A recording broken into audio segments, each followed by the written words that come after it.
Hello and welcome to a first Descent Hotfix 1.0.3 is another day in first Descendant. So yeah, first, greetings Descendants. This is a Hotfix 1.0.3 patch carried out with server maintenance on Thursday, July 18th. Server should be up at the moment, which was nice because they did it a little bit later, earlier in the day. So we should be up and running right now. Content improvements. UI, UX, an option has been added to turn off other player effects, projection, and explosions in order to provide the visibility, explosions effects, and duration of visual origin has been reduced. So here's the director's comment. As a Glaze Infinite launcher becomes more popular, we took temporary measures to add an issue where the explosion effects was disrupting gameplay severely. Currently, we only provide the option to disable other players' projection explosion effects, but we're planning on enhancing this feature for other effects as well. So that is pretty cool, because I know Shadow was being a Glay, and he said the explosions were a little bit crazy at times, but it should help with that. A system message has been added to make it easier to check the DBMO, which is down but not out status of allies. An extra measure has been added to party members UI, so a little bit easier to see what's happening and where your friends are down, which is nice. Let me do something real quick. Sorry about that.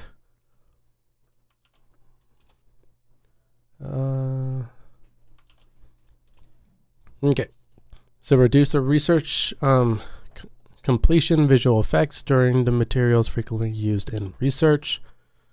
We have away from keyboard, AFK has been added to the player report menu. So if you're looking, for anyone who's wondering where that is, if you go into your socials and then you're seeing a list, if you click on a person, at the bottom right, there's a little dome with a light is in the bottom right. You click on that and that's how you report a player. So they added the AFK one. Here's the director's comments on that. We have been keeping a close eye on recent trends regarding AFK or away from keyboard. We agree that AFK hinders the gameplay of other players. However, we believe that a cautious approach is required for this matter. This is because AFK judgment mechanics sometimes be bypassed with simple shooting or moving actions, and the AFK kick system can be exploited from other purposes.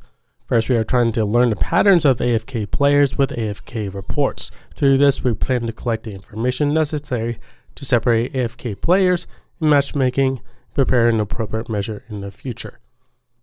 We're considering ways to resolve AFK issues so that everyone can enjoy the game together. We ask you to respect other players. In the meantime, if you have any ideas on this matter, please let us know. All right, so that is that. I have actually run into a few times with people in defense missions, especially just standing there, and I'm glad they have a report feature for AFK, which is nice. The UI has been updated, so the major rewards obtained from quests have been cleared as checked in the quest list.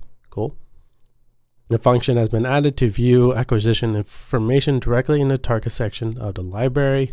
Fix an issue of scrolling to the top when moving from the target system of library to the corresponding item list.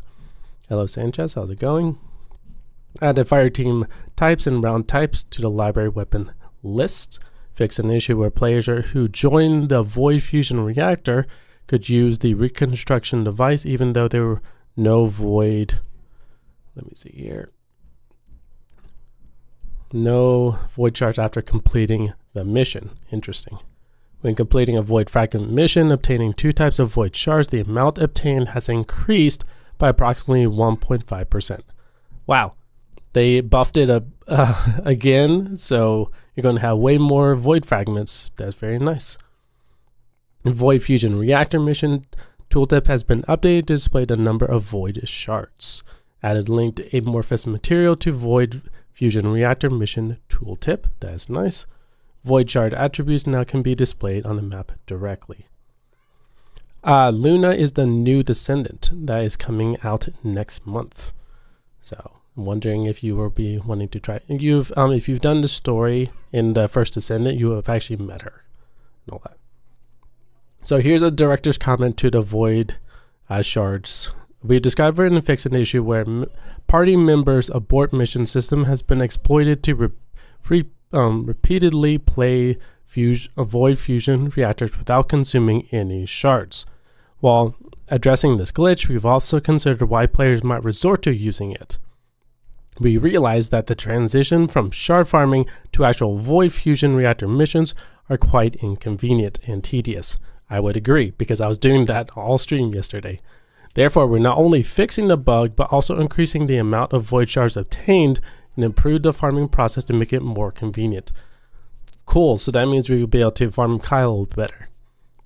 Please wait a little bit longer. We're significantly improving the fragment farming routes in the upcoming Week 5 update scheduled for August 1st. The dev team will continue to learn and grow from your player experiences. We'll also listen to your valuable feedback and strive to provide a better gaming environment. Very cool. You're halfway through the campaign? Okay, you'll meet her eventually. The number of attached items can be registered and been updated to 1,000 each for weapons, reactors, external components. Very cool, because that was one of the things that people were talking about, is just lack of inventory space, but it looks like they're addressing that. Very cool. So for Descendants, Throw Bomb and Lightning Emission with Ultimate Bunny high voltage module will now target nearby targets rather than random targets. Cool. Allergy Reconstruction Serum on Eugen now applies to Colossus as well. Unfortunately, I don't own Eugen, so I don't know what that means. Ultimate Bunny, Electric Charge, High Velocity, Electro-Condensed sound effects have been changed. Okay, cool. Use Bunny's skill to inflict execution on enemies have been removed from the second and third stage evolution conditions of the Bunny evolving skin Speedy Awakened 1. Interesting. All right. Infiltration operations. You can now view mission results through escape menu after completing an infiltration mission. I thought we could already do that, but I'm glad they added that. The time limit of destroying the Ironheart has been removed in the infiltration operation fortress, Heart of the Fortress. Huh, okay. Location of the supply droid in the infiltration operation fortress quarantine zone has been moved to the battle zone, making it easier to supply bullets. Okay. So move in the supply drop. Cool. Mission. The position of immunity spheres of named monsters will not change anymore as the monsters move or rotate. Oh man, that is so nice. I was running into that yesterday. So those immunity spheres, so what they were doing, they were cycling between the different spheres, and so you were like trying to shoot. Apparently they fixed that. That's cool. Sequential orb sphere types of the named immunity alternate hazard appears in White Knight Gold has been updated. Okay, so they were talking about how you had to do in particular order from last hotfix. They mentioned that they're going to be adding that to all the named bosses, and so they apparently added another named boss. Allison, thank you so much for that follow. Field, the drop quantity on hard difficulty has been increased by approximately 1.5. Nice. Miscellaneous, the stack limit of consumable items has been increased from 1 million to 100 million. So more inventory space, that is good. Update some icon images. So here's a comment to this. The first Descendant has been developed with deep affection and respect for various looter shooters. We take feedback regarding other similar games very seriously. Through this hotfix, we're trying to reflect the unique identity of the first Descendant. We'll continue to improve the game for fans for the genre. So very cool. Sharing drops are terrible. Been farming for like 3 days and hasn't dropped yet. Yeah. That's just the way it is right now. All right, so optimization improvements. Fix the memory leak that occurred intermittently in windowed mode. Fix memory leaks when using frame generation. I've been experiencing that. Hopefully we can have a better stream. At least for me, I think on stream it was fine, but for me, visually it was like shaking. That's with frame generation on GFN. We'll see if that gets fixed. Fix the issue of temporary frame drops when opening inventory with DLS frame generation. Fix an issue with frame limit not restored even if additional options were changed to off when DLC frame generation or frame duration is enabled. Cool. And we'll do some testing with GFN in a little bit. So bug fixes for UI, Russian, Spanish, Portuguese. Fix an issue with the material quantity text was cut off in weapon transmission. Interesting. Fix an issue with the top menu remaining when scrolled. Map top library through acquisition info. Okay. Black screen, brief display when starting special operations. Symbol effects. Code analyzers. Fix an issue with account name starting with pound or hashtag were not visible. Interesting. Okay. So for some descendants, fix an issue where descendants couldn't be changed after completing exclusive dungeons of the quest to Bunny, our beloved daughter, in the Bunny quest. Interesting, people were bugged. Fix an issue with Bunny's lightning emission when using if there was no moving distance when rolling over a box or wall. For those who don't know, I actually used this in the earlier series when I had Bunny. You could basically just roll into a wall constantly, even though you're not technically moving forward. You can still have the lightning emission going.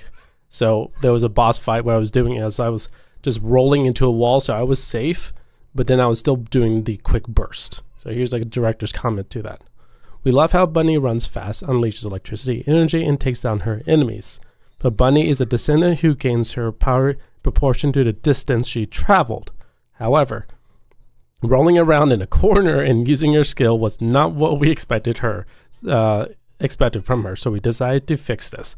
Additionally, we are detecting the use of various macros on authorized programs through our monitoring system, including the rolling in place macro.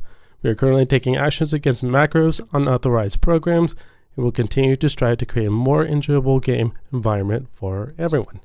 Interesting. Yeah, so distance traveled is the focus on this one. Descendant fan, thanks so much for the follow. I appreciate it. Fixed an issue where sound effects was not playing intermittently when landing on the floor with Kyle's superconductive thrusters. Hopefully we'll get Kyle this time because of the higher drops. Fixed an issue when charging motion was repeated with Kyle's repulsion dash. Okay, cool. On to modules. Fix an issue with the arch acceleration mod did not increase the speed and distance of projectiles. Okay. Fix an issue with the Ajax body enhancement module did not reflect the max shield in the current shield after moving to the map. Huh. Fire team attack for shoot focus mod was applied to some operation and not a multiplication operation. Okay. Fix an issue with module list scrolls were reset to the top after module enhancement. Alright, talking about missions here. Fix an issue where monsters will not spawn if the first monster spawned upon entering the Vulgus strategic outpost were immediately killed. Fix an issue with the next quest could not start under certain circumstances. Spheres would tremble when it was far away during the name monster sphere gimmick. Prevented field changes by removing shield creation during upper hatchery missions. Monsters would spawn even without an actual battle in the White Knight Gulch Fortress outskirts. I would see that a little bit, but it was not too bad for me. And so here's the note on that. The fortress outskirts have become a popular farming area with many monsters pouring in from the beginning of the launch. We love and run and kill play and believe running, shooting, and bursting are the fundamental aspects of looter shooter. However, using the terrain to exploit and gather monsters without any action was not what we intended. If everyone simply stood and hunted, the game's enjoyment would quickly diminish. Therefore, we decided to make a change. We maintained the spawn rate by keeping the 4 Vulgus research source storage active simultaneously, but the monsters will not increase when players are idle. Run, shoot, create some more explosions. Many more monsters will continue to appear. Okay. So for field, fix an issue with code analyzers were intermittently required when working with the encryption vault in hard difficulty. Okay. Fix an issue with falling when using grapple hook in a certain section of the prologue cause you to spawn the next location with the that's blocked mission unfinished status. Interesting. So void intercept battles. Fix an issue with the removal did not happen intermittently and the grapple hook was maintained during a battle. Don't know what that means. Fix an issue with the items we're not collecting when purchasing multiple items of the same product. Okay. This is all great stuff. Let me just catch up with comments real quick. Can they optimize the game better? I want to play. That's they're working on right now. They were working with DLS and frame generation just a little bit earlier. So hopefully that will help with that. Let's see here. Another W patch. We're hitting major pain points Yep, that is cool. All right, so here's the director's additional comment to the miscellaneous stuff. Thanks to the love and interest that you have shown us, we feel the brimming energy of the community. Hotfix 1.0.3 includes many fixes which we hope will improve the game experience. Recently, we saw a video in the community where the Colossus was defeated more quickly through module switching. If you had a bit more time, we would have liked to include a fix for this in Hotfix 1.0.3, but unfortunately, it did not make it into this update. The dev team does not want module switching to become a strategy. This method makes combat tedious and does not fit well with the run and gun playstyle. The dev team wants skill, weapons, modules, and extended components to be part of the strategy. We hope that an in-depth build research will progress, but strategies requiring inconvenient controls is not what the development team aims for. Last but not least, we're planning to skip the patch next week for the upcoming 5th week update on August 1st. Please look forward to the new Descendant Luna, Ultimate Vabi, new Intercept battles, new Ultimate weapons, modules, external components, and skins on August 1st. Thank you. So there we go. That is the patch notes for Hotfix 1.0.3. And comment down below what you think about these changes.